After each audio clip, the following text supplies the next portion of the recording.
Lads, you're very welcome, and thanks very much for joining us. Mattie, I suppose we should start with you. What an incredible year it was for the Galway hurlers. Looking back on it now, is there a sense of achievement, or is there still too much pain for you to kind of understand the distance that you travelled in the 12 months? Yeah, sure. Obviously, when we look back in the year, we set our own targets for 2012. And when you reach an All-Ireland final and you lose it, you're there to win. So there'll be huge disappointment around the loss of the All-Ireland final. However, we're back in training, and we're planning for 2013. We got to learn from the mistakes we made last year. Like in any sport, when you're performing, we reckon we're as good as any team in Ireland. We play to our best performance, and when our performance drops, there's a lot of teams out there, 5 or 6 teams in Ireland that's going to beat you. And so we've got to learn about our mistakes. We've got to work on them now that we're back training, and hopefully in 2013 build and go forward and right the mistakes in the coming year.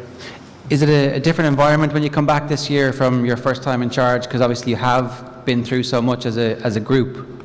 It is, but whether it's a club team, there's a lot of guys down here today. They'll be working with club teams, or whether it's on county teams. You do your player profiles. You look at them. You look at them individually. You look at them collectively. And you see what way and where we need to improve. Prior to Christmas, they were all on the conditioning programs, and you build that forward into your running programs, and then you start working into your systems, into your games. And I think the advice for all coaches is not to forget about the skills of the game. The skills, you got to work on the skills, and then the skills implementation. To be able to implement the skills, make the right decisions when you come under pressure in games. So we have a lot of things to work on in Galway, and we've a plan in place to do that. But and we've got to take it step by step, and as we get into the league and then into the early rounds of the Leinster Championship, hopefully it'll all come together for us. Maybe this is a stupid question, but is it easier this year than last year because your communication lines are all established and you have reached an All-Ireland final and come very close to being All-Ireland champions, whereas last year when you were trying to convince people to buy in, it was a matter of faith for a lot of them in some respects. This year you've proven it. Yeah, but I suppose one of the things we'll be slightly worried about is Galway in 2012. They got a lot of positive press, and they're saying how well they did, and at the end of the day, we didn't achieve the ultimate target of winning the All Ireland, and you'd hope that drive the guys on in the coming year. That we haven't won an All Ireland for 25 years. Galway haven't been in back-to-back All Ireland finals for 25 years. So the challenges are ahead. And if you look at the rest of the teams in Division 1 there at the moment, it's very, very competitive. The Tipperaries now under Eamon O'Shea, I'm sure that'll be a different animal this year. Clare, they're building a very, very good underage structure there. They're doing a lot of work with underage. And you have Waterford, and you have Limerick, and you still have Kilkenny. So it's a start to a new year. We're all starting off on the one level and the one playing field. And it's how we progress in our pre-season training, how we progress through the Walsh Cup and through the league and into the Leinster Championship. And we'll have to look at make sure that hopefully we'll arrive there at the knockout stages, and we'll arrive fresh and being in a good position to give a good counter. So. Yeah, all those lessons Jim Bulger was talking about a little bit earlier on, having bouncing at the right time of the season. I want to talk about coaching and how you all got into coaching. So maybe we might start, Brian, with you. Obviously you were part of an Athenry side that won All-Ireland clubs, so you had access to good coaching. I'm presuming that there were some good coaches around around that team that led you to All-Ireland glory. So you would have been all the way through kind of exposed to good coaches? Not necessarily, no. Coaching's evolved so much. I was just talking to Niall Corkin there a few minutes ago, that I'm only retired 5 years from the game, and when I retired there was no core work mentioned. I never did core work. The strength and conditioning was only just coming in, so it keeps evolving and evolving and evolving. The big thing for me I've worked with Mattie, I've worked with Anthony, and probably from Anthony I learned most, to be honest, about the 2 years I worked with him. when I retired, went into an intermediate club in Galway and started to learn myself. My job based is I'm a company manager. That probably is what I've learned most in my day-to-day running, because I make mistakes. I heard the last meeting there, the development, they were talking about referees having 70 or 80 decisions. You'd have them in a year, and yeah, you have time to make them, but they're costly ones. You make the wrong one, you cost your company money. When it comes to your development in Westmeath, it's great for me to be here as Westmeath manager, because I don't know when a Westmeath hurling manager might have been recognised on behalf of what the players in the county board are beginning to do now in our 5-year development plan to be at this. But I've got to surround myself now with even better and better people around me, which I have done, and it's from them we're learning the whole time. So I don't think you're ever complete in what you've picked up. Yes, you've picked up things, but what I did 3 to 5 years ago I wouldn't be doing now. Did you always want to be a coach when you were a player? Were you a lippy guy in the dressing room naturally? No, not really, no. There's a difference for me. I would see my role more as a manager. I think there is big difference between a manager and a coach. The manager for me is to manage the environment. Like, say, training last night in St. Lomans in Westmeath, I barely got inside the gate for the hour of the training, where I had Seamus Innes and Johnny Greville took the training session. We were involved with Nada there, Marion Kindy's group with Leo Tiernan that took the warm-up. And my job was to manage the environment around that. And my coaching has come back a bit from that. Mattie is touching it, that Galway we've got to get, and he's right, the skills of the game is the key thing. And when we get to that stage, we're not at that stage in this year's setup to get to the skills of the game. We played Dublin a game this morning, and our basic error count would have been very high. That's when we're not at that stage yet before league to get into that. But that's where I would see my forte. But I think, you know, there's coaches in this room and there's managers in this room, but you can't try to take on everything, because if you do, you'll fall flat in your face. I've experienced it at club level since I retired from hurling, you know, particularly at Kelleher and Lee Mellows, and I was taking on too much, and then there was things falling back. It was not until I got behind Anthony and saw that he delegated an awful lot, and Mattie's more able to talk about that than I, but that's where I would have learned probably most, you know. Can you talk to us just a bit more about that relationship between the manager and the coach? Obviously the coach in hurling in particular has become far more high profile in recent years, but how much responsibility does the coach have to be given, and at the same time how much does the manager still have to take? Because ultimately you're going to end up being the one, it's your name over the door kind of thing. You end up getting fired if things don't go well. So there needs to be a structure in place where that relationship is built on trust, but at the same time I suppose I'm wondering what's the weight of the voices when it comes to things like team selection, or even how much time you spend on skills, for example. Yeah, well, we've had these debates, and I'm sure there's people down there that you sit around your table, and we've all done it at club level, where you're picking your team and you're trying to, you know, there'd be 1 or 2 positions up for grabs. My role really is, if that decision has to be made, I'll make the decision, I'll stand by it. If it doesn't work, it's Brian Hanley's fault. Like, take the league last year from Carroll, we played Carroll in the league final. You know, it was my first time ever getting an inter-county team. It was only my really first year, and I had 3 months the year before. We played Galway, and that's where Westmeath's profile started to lift. We had in preparation done for the league final against Carroll last year. Hand on heart, I was probably the biggest reason we didn't perform on the day, because I talked about absolutely everything else. I ticked all the boxes, dotted all the I's, but I forgot one key word, and that was performance. And we left our performance behind us. And I hadn't got the coaching structure around me that I have this year. Like, you need someone that's going to tell you, Brian, you were wrong in what you're doing here. You need to listen to me, and you need to, you know, you develop a relationship with your, they are staff with you. Like, you will have, as a manager, you will have to face the media, and your head will be on the line, but you can't go on your own. You need people around you, and you need to trust them. And I feel Westmeath this year, and what I've seen since we started back last October, you know, that we're in a better place. I'm in a better place, and I'm learning more from the people around me, but I have to trust them. But if there is a decision to be made, I'll make it, and I have no problem standing over that. Humphrey, can you talk to us a little bit about how you ended up getting into coaching, and when that drive started for you? Well, I've been coaching for about 35 years now. I started off learning from great people down in County Waterford, where I was born and bred, and I played hurling there. And there was guys who came from Gormanstown, where they would have fantastic coaching sessions back in the 60s up in that college, and people like Joe Lennon and Ned Power, and those guys were actually, they were, I suppose, pioneers of coaching, and the guys who learned there taught me how to coach. But I think one of the biggest things that I've always maintained, that you don't actually, I don't think I've ever managed a team or coached a team. I've coached people, and I think if you can coach people to be a team, you're halfway there. And in order to, that's tough work. That's very hard work, because you have to build up a trust, as Brian was saying there, between the players and yourself. And if that trust is broken, it's very hard to have a working relationship with the players. And that takes time. You've got to know everything about the people. You've got to really know about their family background, whether they're at work or whether they're in college or whether they're sick or whether their family is sick. And that is part of the huge factor in terms of managing a team. It's people. And the good coaches actually have a good relationship with the players. And there is no surprises from the players when it comes to match day or whatever. And if the environment is right, I think the coach can put that in place. Managers, coaches, I suppose they're all, to some degree, a manager to me is a facilitator.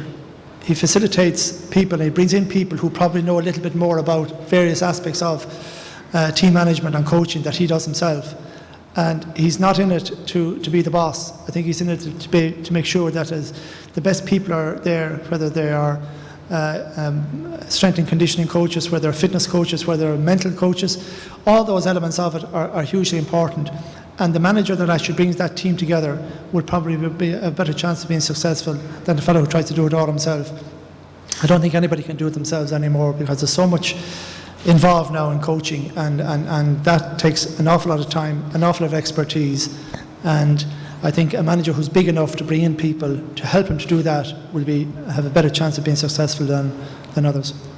Mattie, how did you end up getting involved in coaching? Obviously, you hurled for a long time, and then when does the decision come that actually I am going to get involved, and not only just get involved, but I'm going to be serious about this? Yeah, I suppose it was out of necessity, because I came from a small club called Abbey Denari, which was in East Galway, and when I started hurling with them, they were a junior team, so we kind of built up over a number of years, and we won our junior championship and won our intermediate championship, and I was kind of one of the more prominent players in the setups, so I started taking the training sessions, started taking some of the physical work, and just when we got senior then, I remember we played Athenry in two county finals in 1997, 1998, and 97 we brought in Mattie Murphy to help me with the coaching. And as Humphrey says, you learn from good people. You learn, you watch, you learn, and you talk to people. You read books. You look at other sports. You look at what they're doing in the rugby world, for instance, and you try to constantly educate yourself. If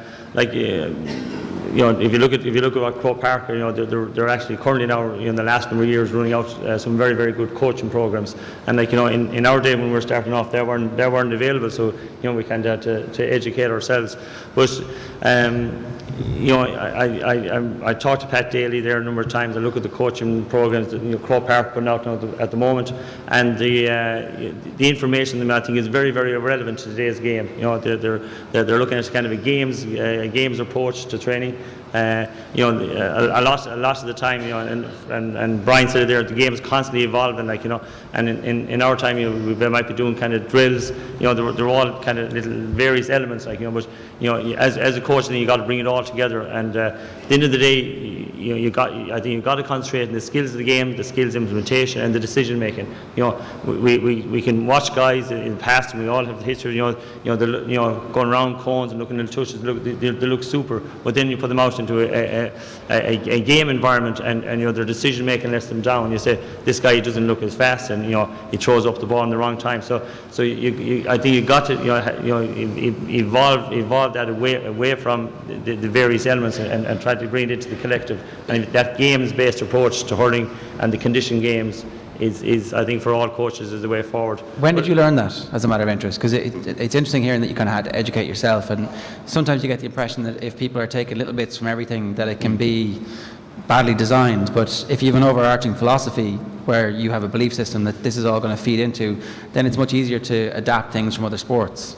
It is, and I think if you kind of look at strength and conditioning, it's very scientific. You know, I think if you look at coaching is not a science; it's an art. You know, and I think that's why you have some coaches. You know, you develop as a coach. It's an art, and you got to learn, you got to understand, you got to be able to take information on board. You got to look around and say, say in the team, whether it's Galway, whether it's a club team, or whether it's Westmeath, you have to look at, profile your players. What type of players we have here? Like, how can we build a system or a game around to suit the individuals at my disposal?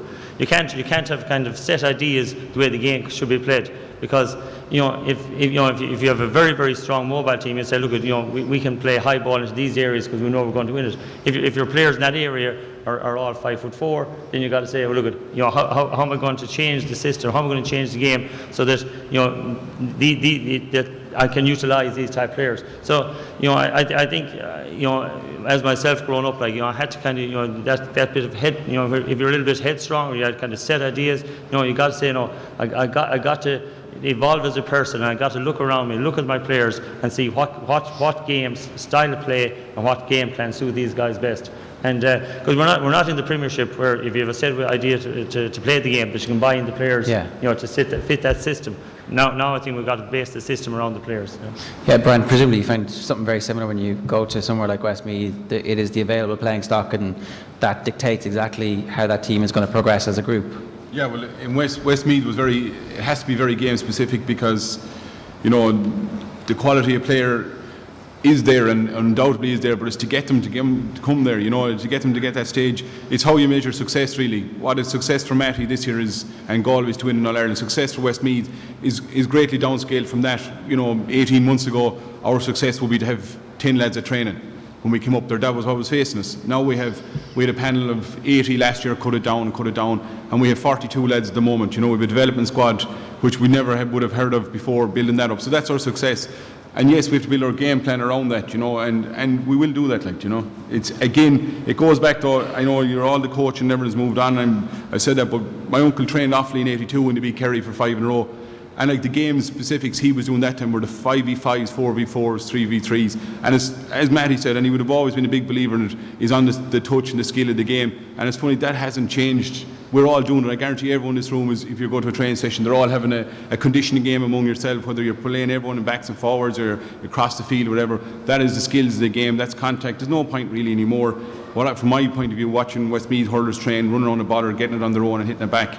I can do that now when I'm retired. Do you know what I mean? We need these doing it at a level with a man marking them, doing it sharper, faster and quicker, Yeah, Humphrey, it seems like there has been a huge evolution, and yet at the same time the basics are still the same. It's about improving the skills, taking it beyond the individuals when you're trying to deal with a team, that it is about improving skills, particularly in hurling. You see, the team is the sum of the players involved in that. And each player themselves must have, I suppose, a certain level of basic fitness. But when you look at the fitness levels now, they're far greater than they would have been 5 or 6 years ago. But, there's also a certain level of intelligence about players. You'll also people who are managing teams here now and managing players will find that the intelligent player will be able to adapt a lot easier than they would be otherwise. And to understand that, within a game, when a game is happening, a player will only touch the ball 6, maybe 10 times in a game, and for the length of time he's on the ball, it's probably about a minute, 2 minutes. So it's very, very quick. It's a reactive game. It's a game of milliseconds, and to be able to do that, you have to train your brain. Now, what we don't see too much of is there's not too many modules in which players themselves will increase their brain ability to think quicker, to react quicker. Because if you look at the difference between a game of hurling and a game of football, there's no comparison in terms of time on the ball. And therefore, you actually condition yourself to be able to do those things a lot quicker. But the players themselves must do that, because when you're in a team environment, it's very difficult because certain players are quicker than others, and that's why the top players stand out. They actually train themselves, the amount of time that they spend hitting a ball against the wall to ensure that first touch is right first time, and the team that has it right. I beg to suggest that if you look at a Kilkenny team or a Galway team, their first touch is right probably about 85% of the time. If you look at a team that wouldn't be quite as good, you're talking about 40 or 50% of the time. And it'd be interesting to see your own teams, how many times is the first touch right? And if you can get that quicker and faster, and it's been right the first time, you have more time on that ball. And it's interesting to notice the players who you seem to have more time in the ball are the people who know that the first touch is going to be right, because they're thinking of the second movement before, and they know that the first movement is going to be right. So it's a lot of, I suppose, training the brain, Gerard, to be able to think that way, and also to be able to react accordingly. Is it sometimes too late for that though at senior level? Is that the type of thing that needs to happen at under 12, under 14, where that first touch is perfected, or can you still improve first touch for the elite players? Yeah, but the elite players. I had a conversation with Joe Canning last year, and he was out of hurling for 2 weeks, and Joe said to me, his touch went back in that 2 weeks. So now Joe Canning's touch is exceptionally just one of the best. But when it's so refreshing for a top player to be that honest, to say I'm 2 weeks out of the game and my touch has gone back a little bit. To be an elite player in hurling, you got to hone that skill. And I think for younger players and kids to understand that is very, very important. But I think I said it earlier on. The skills of the game and the skills implementation, is the key, because when you irrespective of whether you're from Westmeath or Laois or Kilkenny or Galway or Tipperary, I think the conditioning coaches can get the players all into that condition. When they're on running programs, it's the easiest thing you can do with the players is get them fit and get them into physically good shape. To get them, to have the proficiency of the game on the skills is the challenge. And then I think the follow on from that, from players, when you have that, is to get the decision making right. The decision making on the pitch. We see it in every club team. We see it in underage teams, and we see it at the top teams. That decision making when the pressure comes on you to be able to make the right decision, at the right time. So I think that then is kind of the highest level. What about the style of play? And Galway seemed particularly adaptable at various stages during games this year, depending on what the challenge of the opposition threw up against them. Is that decision making that you trust the players to make? Is that something that you have to be able to instruct them to go, okay, so that's this type of game versus another type of game that you then the message goes out and say, okay, we're switching this now? Well, look, I'm not giving away any secrets when I say we need to evolve as a team, right? And you can't be just a one-trick pony. You can't set up your team in one way and play that. You got to be able to change your system or change your style of play within games, and adapt to what the opposition, because whatever you're trying to do, the opposition are all trying to do something else, or something to counteract you and something to get advantages from themselves. So you got to be able to identify what they're doing, and you're trying to implement your will, and they're trying to implement their will, and they're trying to stop you doing what you want to do, and vice versa. So when you're out there in the match, the game takes on its own life. So you got to have players as able to think on their feet, and that you're able to change systems around, that whether it is to go more defensive or more attacking or crowd in the middle third, whatever the thing is, and I think this is something in Galway we need to evolve as. We've only been together for a little over 12 months, but that adaptability on the pitch. So I think Humphrey said it. He talked about intelligence, and the intelligence, you need players that has that it's not academics intelligence, it's a sporting intelligence, to be able to think on their feet. So that whole thinking on your feet, that whole decision making, and to be able to adapt to the scenario that develops during the game. Yeah. That's what makes a top class team and a top class player. Yeah, just from our own perspective in the media, Brian, it seems as if we're now able to talk about tactics and hurling in a far more intelligent way, and people I think are far more interested in hearing about it as well. And yet there still seems to be part of the hurling community for whom the whole word of tactics is a dirty word. It's a bad notion, but they've existed for forever really in the game, haven't they? Well, they have, yeah. We were successful up here 3 times in the club, and we were against one GAALearning club finals. We played one man inside in the full forward line. It's where a sub came on for us, wouldn't have been the best known of us, and got a hook in. We were 3 points down, 3 minutes injury time. Brendan Keogh got the ball in midfield and Eugene got a goal. We got extra time, we won the game. And we played one inside, and it's funny, probably the reason I'm sitting here more than that is because of our result against Antrim last year. We were 5 points down in Westmeath, having come back from a year of, previous not winning a game. We went one man inside. We played, we had nothing else to do, only just keep it out the wings, and we actually won a game. And it was easy defended, but we had no choice. But we had to go with this. But it goes back to the coaching and that. I can't get involved in the conditioning. I'm not qualified to do strength and conditioning. I can't get involved in the psychology side of it. I'm not qualified to do that. My qualification came from being on a pitch that day out here for the Antrim game, where we set back, but we had gone through in our games, in our pre-match games, for weeks on end, and it paid dividends for that 35 minutes. Everyone is versed in it because everyone watches the game now. So the Sunday game, it's analysed by top people who've played it and understand it, and I think they've broken it down for everyone else. And even myself, when you'd hear people analysing games, you wouldn't have picked up things on it. You say, that's a good way of looking at it, So I think everyone has an opinion, and the people that don't listen to it, Humphrey said, if you disregard stuff, you can take all the information you want. It's what you do with it then to make you a better manager, coach, and better team. I also believe that a lot of teams don't pay enough emphasis on the mental side of the mental fitness. To me, there's a triangle. There's a skills fitness, there's a physical fitness, and the mental fitness.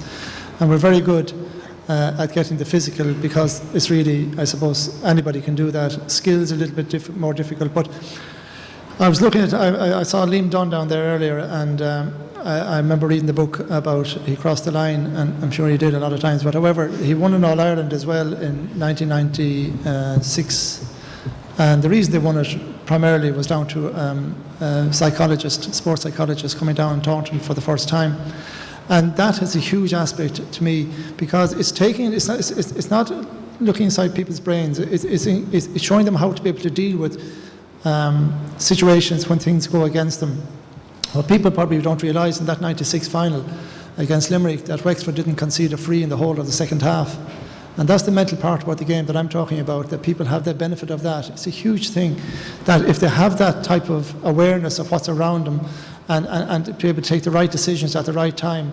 And as Mattie was saying there, it's when you're under pressure to stand to be able to take the right decisions. And when you have that type of training, which we don't do enough of, most teams don't do enough of, I believe, and if they do, I think they will certainly reap the benefits in a huge way. I'm not advocating that everybody goes out and spends money on a psychologist or anything like that, but to talk about it, to understand that people do a lot of silly things under pressure, and then you ask them why, and there's no explanation why. So I think that, to me, is the third part of the triangle that is not looked at enough. Mattie, can you talk to us a bit about the sports psychology and how it influences your thinking as a coach? Yeah, I think Humphrey made a very good point there on this. You don't necessarily have to go out and spend an enormous amount of money. What we try to do, we try to create an environment, from day one.